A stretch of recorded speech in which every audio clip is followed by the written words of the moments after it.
The media's put a face to HIV/AIDS, and whereas that might have been true once upon a time, it's not anymore. The reality is HIV touches every community, and it touches all of us. Welcome and good evening.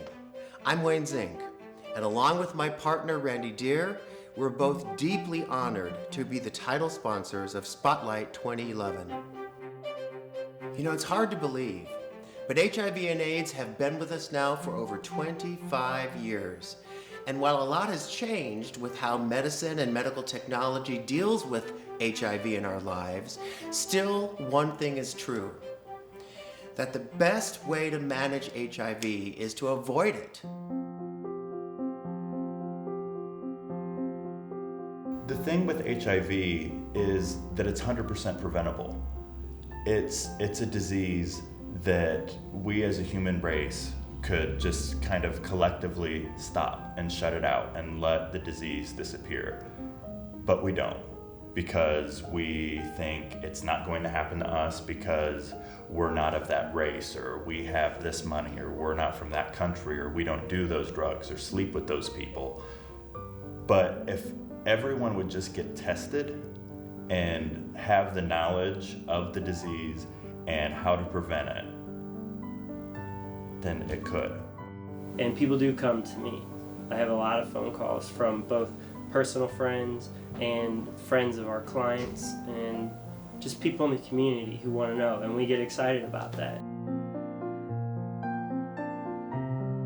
The Indiana AIDS Fund was created 16 years ago by a coalition led by the Health Foundation of Greater Indianapolis and the Indiana State Department of Health.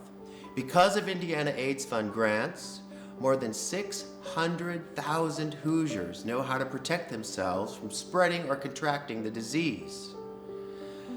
Unfortunately, there is still a lot of misinformation out there. The craziest thing I've heard recently is just the ignorance that people have, that you can still get it from drinking after somebody or sitting on the same toilet seat that somebody just sat on with HIV, or even just interacting with somebody. It's just the stigma that they have the disease, and so you can get it just even from interacting with them. Sometimes they know the basics of HIV, but they don't know anything about how it can affect them. Every single Hoosier living in Indiana simply needs the facts to make smart decisions about their life in HIV.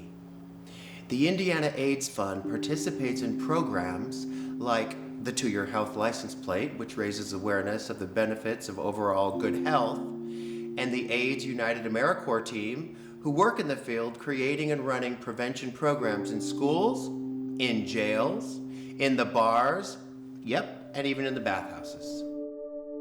Especially when you get into these juvenile detention centers and you get to know the youth that are there, you can really see like, it's not that they're a criminal or that they're a bad person. It's, they're just a teenager who made a bad decision and they're trying to move on from that, which I think people in the outside world don't really think about. It doesn't matter, male, female, gay, straight, black, white, old, young, everyone deserves that basic level of respect and compassion.